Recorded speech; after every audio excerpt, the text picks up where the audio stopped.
Hi, today I will speak with a composer from United States, Jacques Zafra, about his NFT piece Conjoined Tomatoes.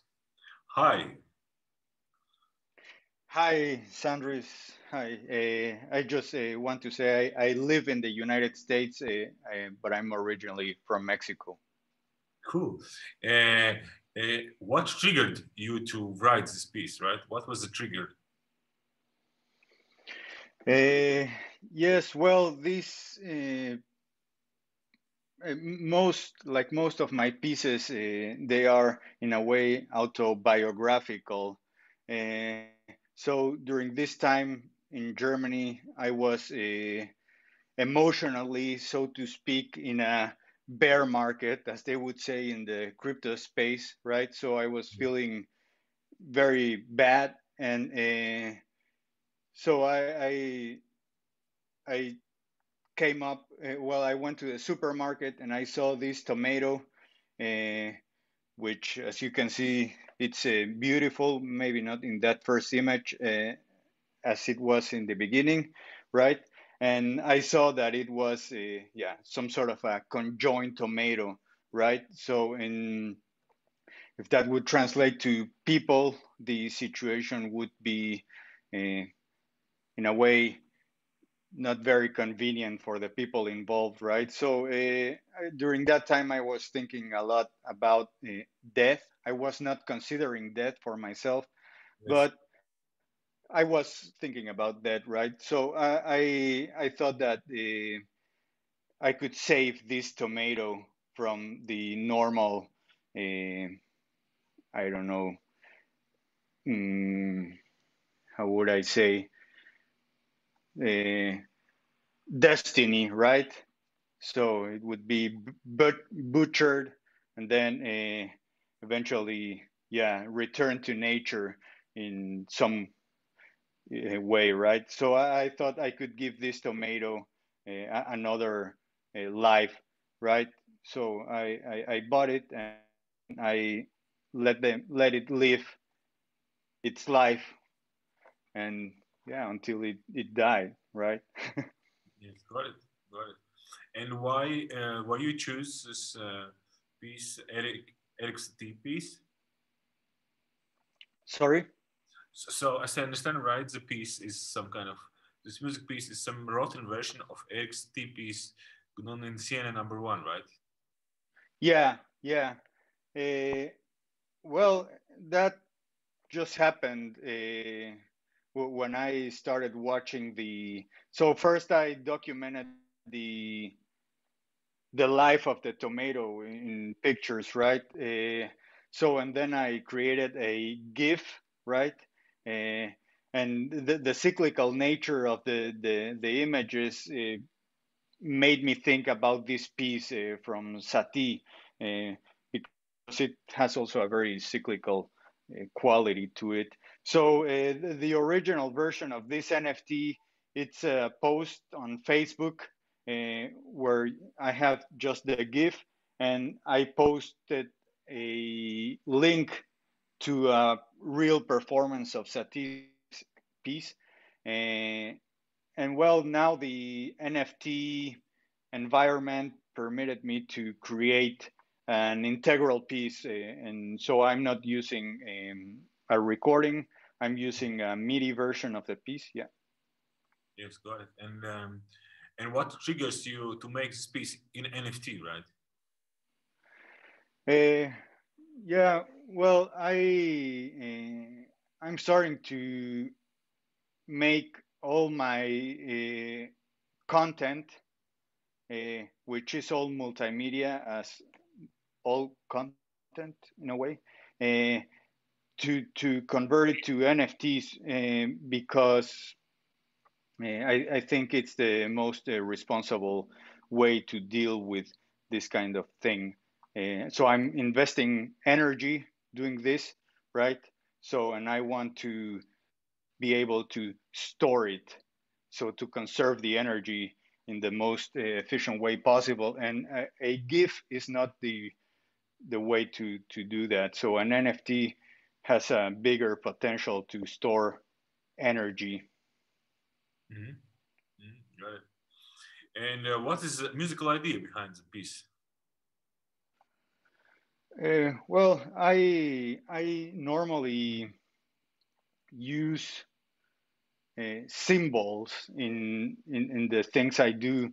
So everything is full of symbols, and that comes also from the love to the musical symbol itself, right? So, but I like symbols because they suggest things, and people can think or make of them whatever they want, right? So, this piece it's about life, death, cycles, right? It's about nature.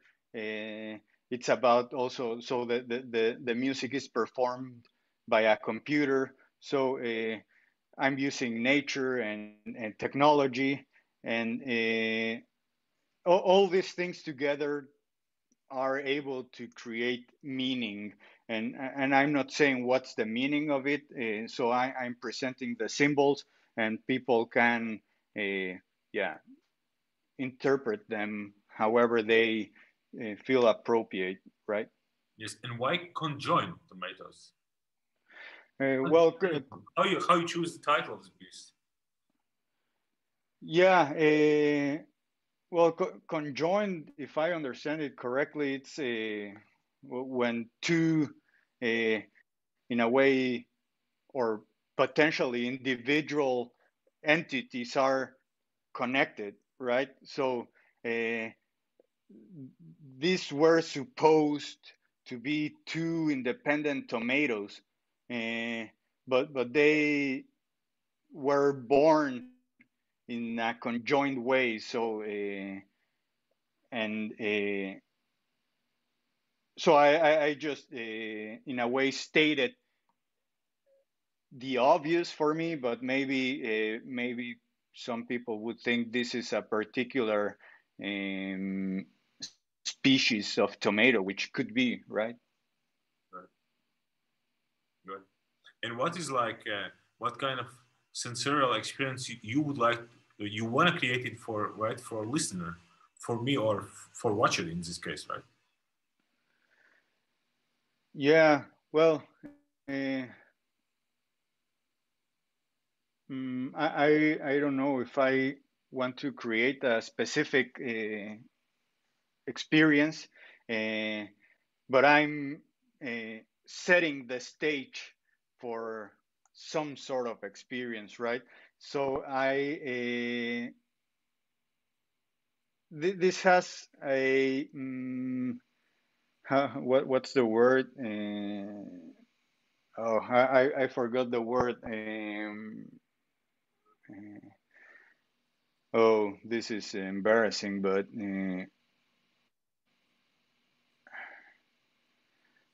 so when you see this, right? Yes. Well, I forgot the word, and it was very important to describe exactly what I wanted to say. So I'm a little bit lost, but it's You can say in other words, right? Just try in other words. yeah, that would be great. But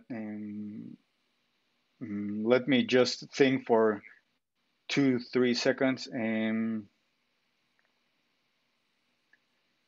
Oh no, I lost it. But so whenever I will explain my experience, right, instead of saying that word, and maybe I come up with the word eventually. So whenever I see this piece, I don't get bored watching the tomatoes go over and over again. So it has, for me at least, that power, right? And with the music, which is always changing in different ways, makes it easier to experience or to not lose focus. Um, but oh man, I lost my train of thought there. Yeah, No, sorry. no. And right, as I understand, you have 6 images, right? The visual part is like 6 images of Rotten Tomato, yes? Yeah, I think they are five actually. Let me see. One, two, three, four, five. Yes, exactly. Five images. Yes, and they're going in some kind of loop, right? Yeah, basically, I use the same loop throughout the piece with minimal variations. There are some bigger variations like this, for example, where I changed the color, and there are some moments where I inverted the loop. But those are very few moments. So basically, the whole piece, it's the same loop with minimal time variations. So maybe you don't feel that you're experiencing them, but you certainly are. Got it. And sound, right? Yeah, the sound, it's a, so it's basically a couple of layers of the MIDI version of Satis.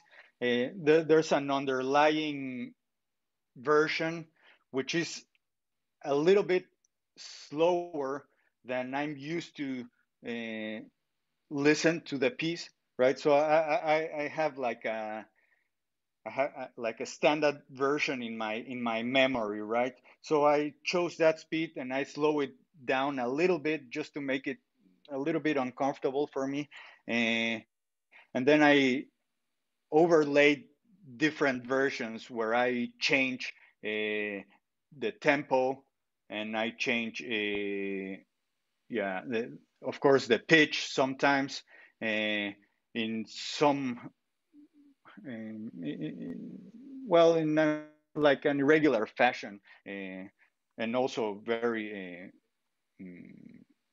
not natural, the opposite of natural. I'm losing my words sometimes now, but yeah. Yes, and why you're right, you're saying right in the description that this music is a rotten version of Eric Satie, right? Yeah. Why rotten version? Uh, yeah.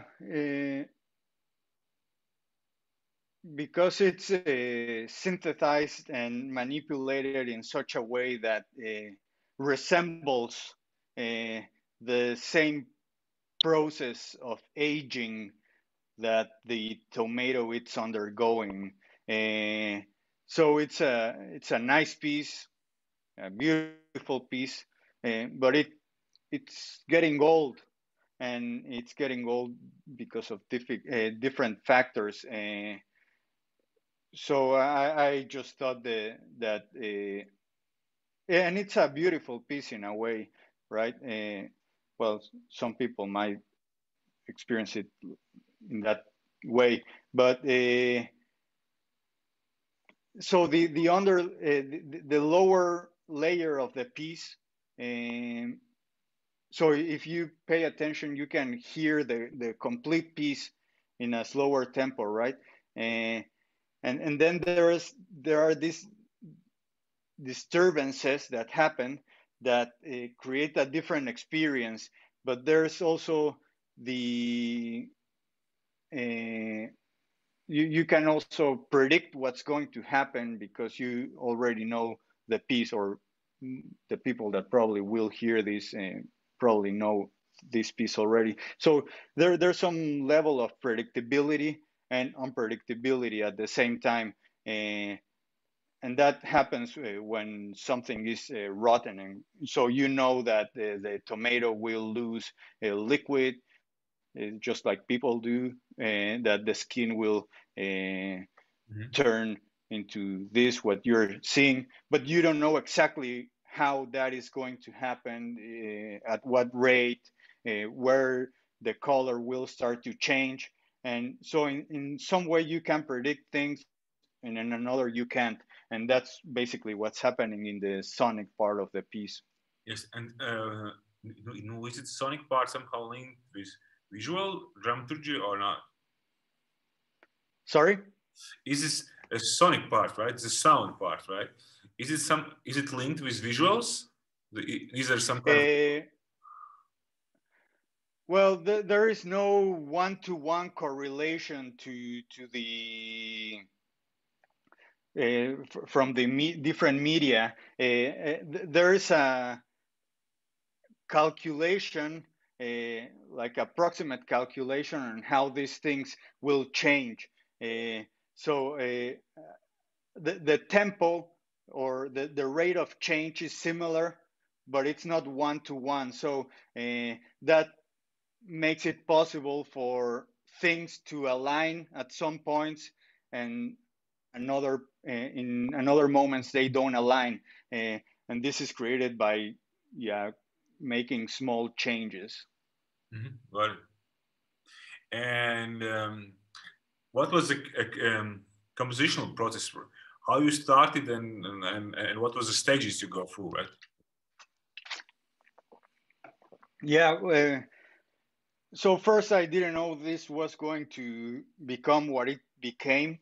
I just bought the tomato, I liked it, and I just started documenting it. And during that process, I thought, well, eventually I will have the 5 pictures, or I didn't know how many pictures I was going to take. So they were 5 because they were like the moments I thought were aesthetically interesting for me.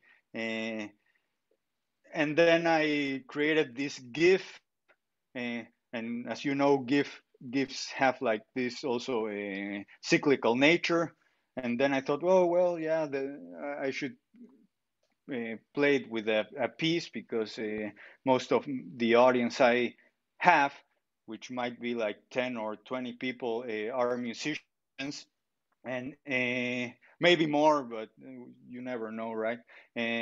So let's use some music, and eventually I used to share this post every year, and well, we arrived at 2021, and I discovered NFTs, and eventually, or recently, I started converting all my materials to NFTs, and I thought, okay, this is a great opportunity for me to reinterpret the music, and I like how computers play music.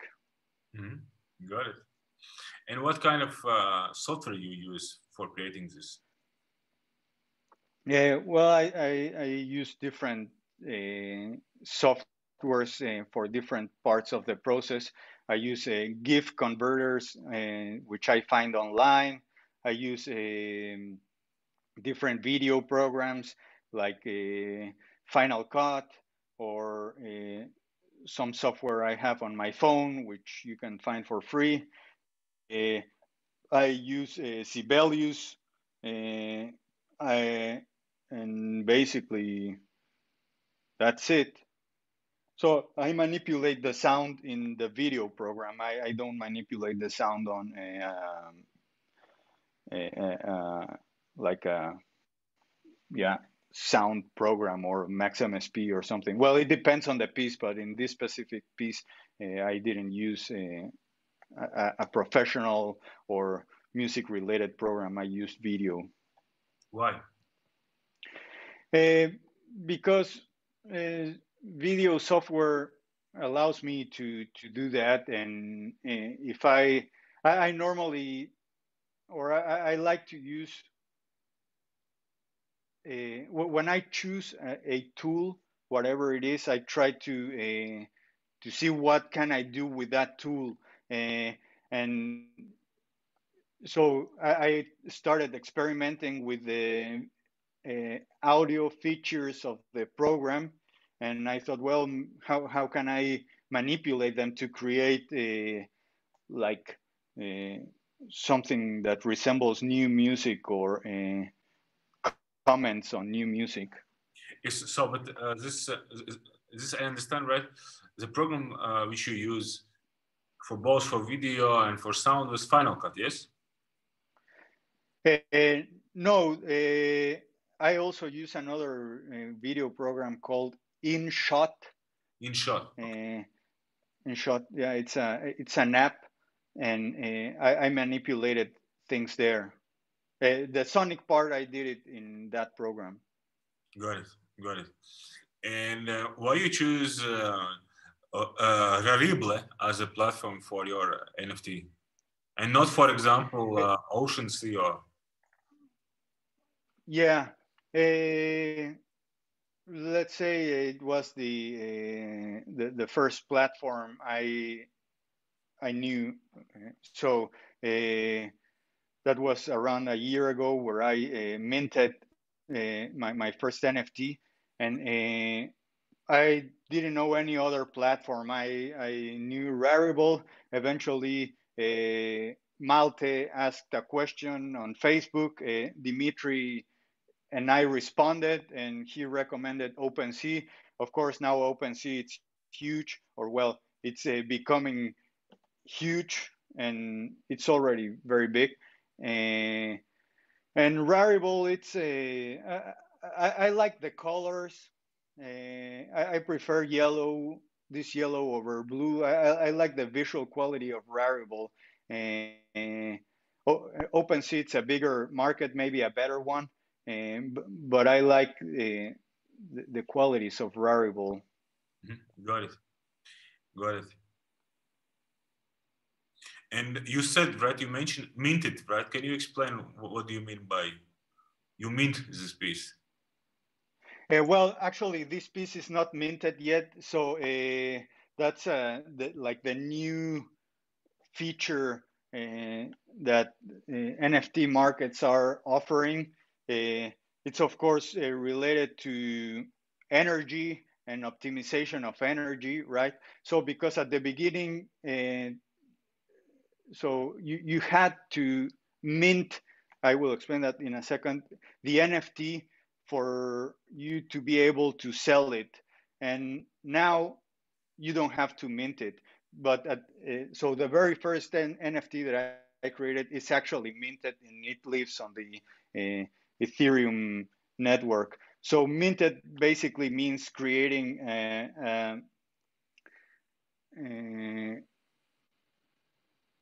how this is a. So I'm not an expert on this, but it basically means creating the metadata of a file and place it, so to speak, in a specific network, in this case, the Ethereum blockchain. So and that costs money because of the energy which is involved, yes. Electrical energy. Yes. So is it I correctly understand minting means creating this NFT token, yes? Yes, basically that's what it means. It's creating the token. Yeah. Yes. And now it's like in some kind of middle stage. You just upload it into the platform, and if somebody will buy, then it's automatically will be minted, right? Or created token, right? Exactly. So, and this allows the creator to not be the one responsible for the minting price, which in Ethereum can be very high. So I paid $160 to mint my first NFT, or something like that. I can, so you can see that on the blockchain, and imagine minting all of these NFTs. That would be very expensive. So this new approach, it's allowing people to not pay the minting fee. Yes. Yeah. So if I go here to history, right,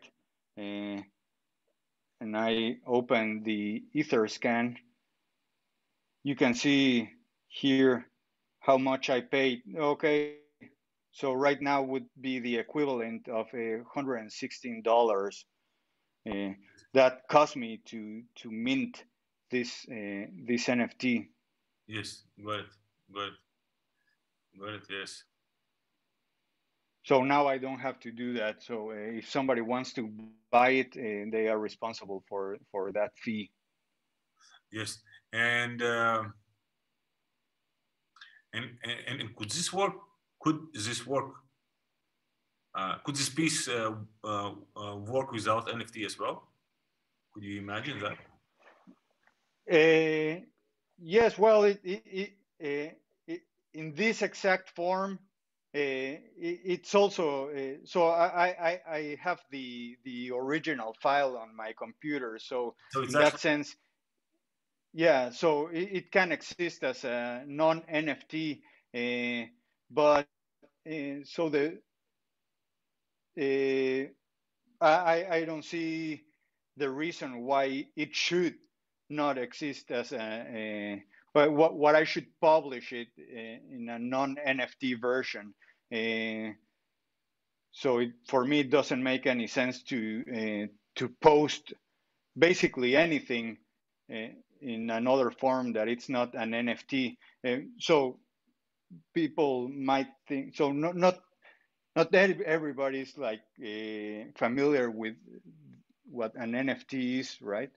So an NFT is not just a piece of art; it can be whatever.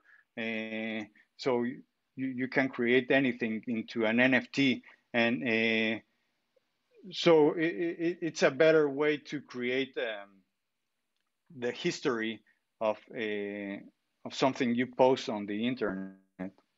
mhm. It's like more like your conceptual choice, right? Any digital content to put on NFTs because it's possible, right? Yes, it's possible, and it's, in my opinion, responsible. Yes.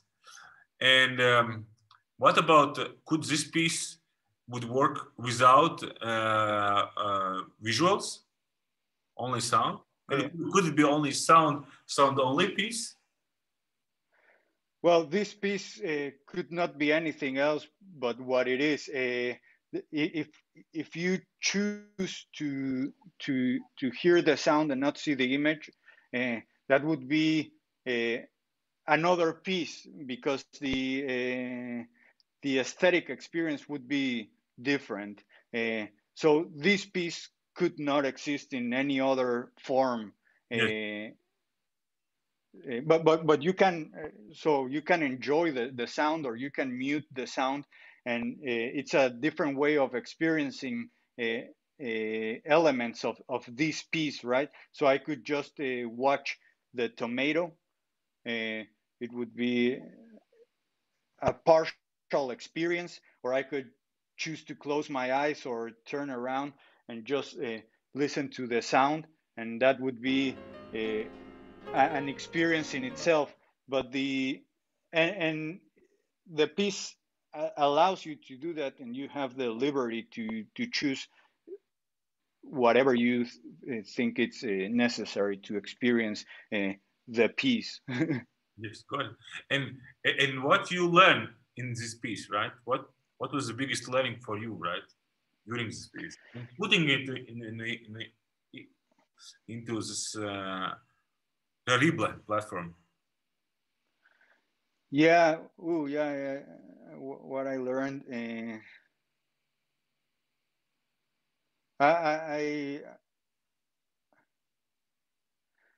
well, it opened my. So the thing is that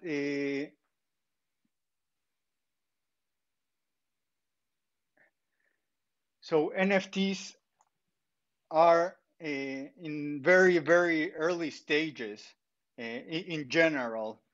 NFTs in a particular sector are in also very early stages. So if we think about the classical music sector, so there might be many composers doing NFTs. I don't know many. I just know two. But okay, I don't know many people, right? But so the the people doing NFTs are creating the ground or defining what an NFT in this particular sector could be. It's like people are copying some of the original NFT trends using like 10,000 copies of something or stuff like that. So if you go into Rarible, you will see like thousands of people doing 10,000 of individual copies of different things like the apes or the CryptoPunks. I don't know if you're aware of the CryptoPunks or the apes and the bored apes. But in the new music realm, there is no history. So people doing this are making the first history. And so in a way, we are defining what the beginnings will look like. So, and people, and this is very interesting. So, very powerful, I think. Got it. And what would be your suggestions to any composers who would like to to start putting their works or compose for NFTs? Well, my advice would be every day you wait. For me, it's not worth it. So I would start learning about these things because it has a lot of potential. So and it's like buying Bitcoin. So some composers are like Bitcoin. So they are consolidating at the top. Some composers are like Dogecoin. So they have some history behind of them, and some of them are like new created coins. So and the history of NFTs, it's so new that you can be part of the development. So I can be part of the development uh, or the fundamental development of orchestral music. So I can be part of the late development of orchestral music, but I can be a foundational part of this development. And for me, that's more interesting. Yeah.